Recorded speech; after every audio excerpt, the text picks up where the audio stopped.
Hello दोस्तों, आज मैं डिस्कस करूंगा प्राइम मिनिस्टर मोदी की रिसेंट स्पीच के बारे में, जिसमें प्राइम मिनिस्टर मोदी ने कहा कि भारत को सेल्फ रिलायंट बनाना है, भारत को आत्मनिर्भर बनाना है। तो आपके सामने ये लाइव मिनट का एक आर्टिकल मैंने रखा है।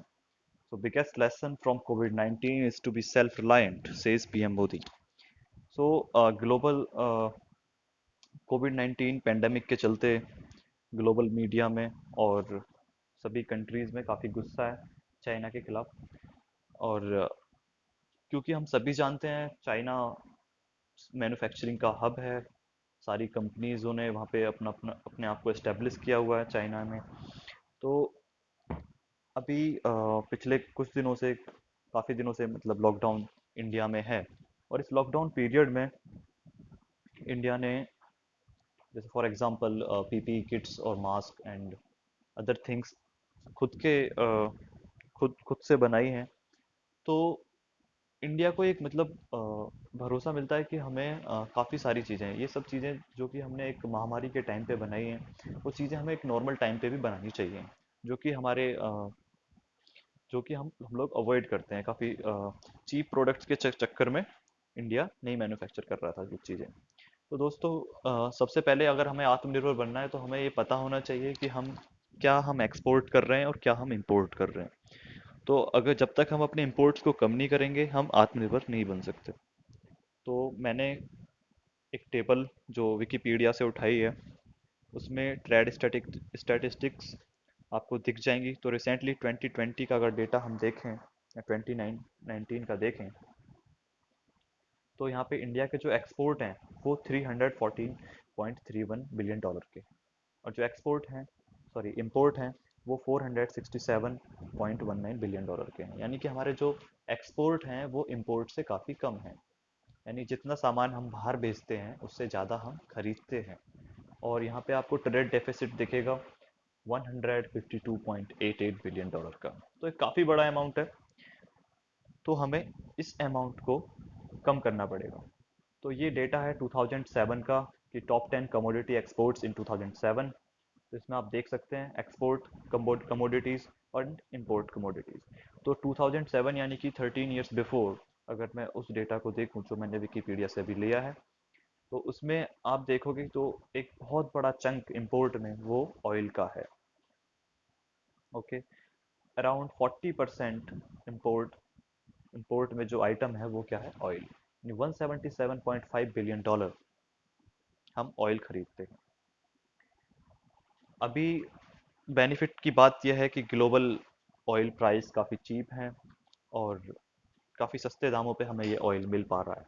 पर ये हमेशा नहीं रहता, क्योंकि ग्लोबल ऑयल की सप्लाई और डिमांड में उतार चढ़ाव आता रहता है, तो इसके प्राइस भी इंक्रीज और डिक्रीज होते रहते हैं। तो दोस्तों, हम यहाँ पे देख रहे हैं कि electronics, plastics and medical and technical equipments में हम लोग इंपोर्ट करते हैं। तो अब क्वेश्चन ये है कि हम जब ये सारी चीज़ें इंपोर्ट कर रहे हैं, तो क्या ऐसा रोड मैप होना चाहिए कि हम इनमें से कुछ चीज़ें अवॉइड कर पाएँ। तो दोस्तों, इसके लिए क्या करना होगा हमें, कि इसके लिए हमें सबसे पहले तो हमें ये देखना होगा कि हम नेसेसरी चीज़ क्या है हमारे लिए, मोस्ट इम्पॉर्टेंट। तो इसमें जैसे मेडिकल एंड टेक्निकल इक्विपमेंट्स हैं, ये हमारे लिए काफ़ी नेसेसरी हैं। एक्चुअली नेसेसरी तो सारा सामान ही है, इंपोर्ट तभी कर रहे हैं नेसेसरी है, बट इसमें भी कुछ सामान ऐसा है जो लोअर क्वालिटी का है। जैसे कि चाइना क्या करता है कि आपको लोअर क्वालिटी प्रोडक्ट्स भी काफ़ी सारे देता है। तो जो हमारा इंपोर्ट है उसमें लगभग 30% जो मटेरियल है वो सस्ता होने की वजह से लोअर क्वालिटी का हम लोग परचेज करते हैं। तो अभी एक एग्जांपल के थ्रू मैं आपको बताना चाहूँगा कि जब Xiaomi जो एक मोबाइल कंपनी है, इंडिया में रह के चाइना से प्रोडक्ट इंपोर्ट करके मोबाइल मैन्युफैक्चर करती थी, तो इंडियन गवर्नमेंट ने क्या किया कि उन कंपोनेंट्स पे इंपोर्ट ड्यूटी बढ़ा दी। जब इंपोर्ट ड्यूटी बढ़ गई, तो कंपनी को लगा कि क्यों ना हम ये चीज़ें इंडिया में ही मैन्युफैक्चर करें। तो कंपनीज को फोर्सफुली, मतलब फोर्स होके अपनी चीज़ें यहाँ पे इस्टेब्लिश करनी पड़ी, वो सारे कंपोनेंट यहीं पे मैन्युफैक्चर करने पड़े। तो हमें ये करना चाहिए कि जो चीज़ें लोअर क्वालिटीज़ की हैं, जो चीज़ें इंडियन वेंडर्स या इंडियन इंडस्ट्रीज़ बना सकती हैं आसानी से, उन चीज़ों पे हमें इंपोर्ट ड्यूटी बढ़ा देनी चाहिए, ताकि वो सामान यहाँ पे आकर महंगा हो जाए और जो इंडियन मैन्युफैक्चरर है उनको काफ़ी हेल्प मिले। तो एक कदम तो ये हो सकता है सेल्फ रिलायंट की ओर। और दूसरा क्या है कि कोविड 19 पैंडेमिक के चलते हमें एक जो काफ़ी अच्छी अपॉर्चुनिटी मिली है कि जो बहुत सारी कंपनीज चाइना को छोड़कर वेरियस कंट्रीज़ में जाना चाहती हैं, जिनमें से इंडिया भी एक है। तो इसके लिए भी काफ़ी आर्टिकल्स रिसेंटली आपने देखे होंगे, जैसे कि एक आर्टिकल ये है बिजनेस लाइन का, द हिंदू बिजनेस लाइन, कि companies moving out of China, will India seize the opportunity. तो कंपनीज चाइना से जाना चाहती हैं बिकॉज रिसेंटली आपने देखा होगा कि जापान एंड यूएस दोनों अपनी अपनी कंपनीज को काफ़ी हेल्प कर रहे हैं चाइना से मूव आउट होने के लिए। तो इंडिया को इन कंपनीज को अपने यहाँ पे शिफ्ट कराने के लिए काफ़ी इनको भरोसा दिलाना होगा, काफ़ी इनकी हेल्प करनी पड़ेगी यहाँ पे कुछ इनको एस्टेब्लिश कराने के लिए। And global firms look to shift from China to India. तो काफ़ी फर्म्स जो एज एज रिसेंटली आर्टिकल मैंने देखे थे, जिनमें 1000 यूएस कंपनीज इंडिया आना चाहती हैं। तो इसके लिए हमारी राज्य सरकारें और केंद्र सरकार दोनों मिल के काम करेगी, और वो लोग कर भी रहे हैं।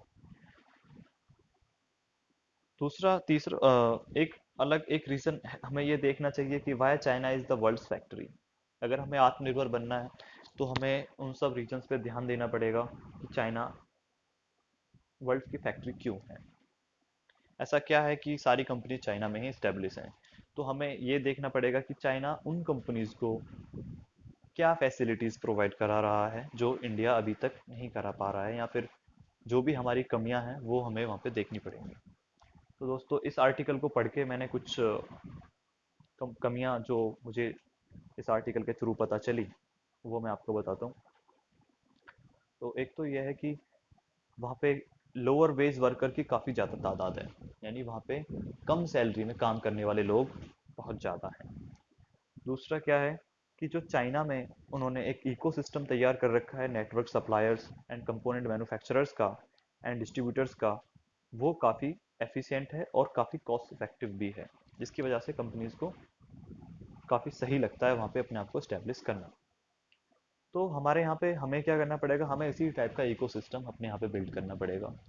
जैसे कि हमारे यहाँ पे मतलब अगर हमें कुछ चीज़ें एक्सपोर्ट करनी है तो सी पोर्ट तक जाने की जो हमारी एवरेज स्पीड है, हमारे जो कार्गोज हैं, या हमारे जो ये माल ढुलाई की जो जो व्यवस्था है, उसको हमें चाइना से कंपेयर करना पड़ेगा कि हम कितनी जल्दी, कितनी फास्टली चीज़ों को कर सकते हैं। And the third point is, while Western manufacturers comply with various health, safety, employment and environmental regulation, तो जो वेस्टर्न कंपनीज हैं वहाँ पे क्या है कि वो हेल्थ, सेफ्टी और एम्प्लॉयमेंट एंड इन्वायरमेंटल, यानी पर्यावरण और हेल्थ, इन सब चीज़ों का वो काफ़ी ध्यान रखती है, इसलिए वो अपने यहाँ पे वो सारी चीज़ें नहीं करती। जबकि चाइना में क्या है कि आप पर्यावरण को जितना चाहें उतना नुकसान पहुँचा सकते हैं, बट चाइना में कंपनीज लगनी चाहिए। चाइना चाहता है कि आप जो चाहें वो करें, बट हमारे यहाँ पे कंपनी सेट करें। पर हम ऐसा नहीं कर सकते क्योंकि चाइना एक डेमोक्रेसी नहीं है, बट इंडिया एक डेमोक्रेसी है, और चाइना से काफ़ी ज़्यादा अच्छे स्टैंडर्ड ह्यूमन डेवलपमेंट के हमारे यहाँ के हैं। तो इस बात को ध्यान में रखते हुए हमें कुछ चीज़ें, भले ही कुछ इंडस्ट्रीज़ हम अपने यहाँ पे सेट ना करा पाएँ क्योंकि इन्वायरमेंटल इश्यूज़ के चलते, बट हमें कोशिश करनी चाहिए कि जो जो चीज़ें, जो कंपनीज हम अपने यहाँ सेट करा सकते हैं, या जिन कंपनीज को हम अपने यहाँ अट्रैक्ट कर सकते हैं, हम उनको करें। एंड चाइना, एक और रीज़न यह है कि चाइना अपने प्रोडक्ट्स को ग्लोबल मार्केट में सस्ते दामों में दिखाने के लिए अपनी करेंसी को टाइम टाइम पे डिवैल्यू करता रहता है। ये भी एक बहुत बड़ी बैड प्रैक्टिस है चाइना की। तो ये तो थे कुछ रीजंस जिनकी वजह से चाइना ग्लोबल फैक्ट्री हब था। लेकिन अब ये कोविड 19 पैंडेमिक के चलते जो ग्लोबल सेंटीमेंट है वो चाइना के लिए कब तक नेगेटिव रहता है, ये है देखने वाली बात है।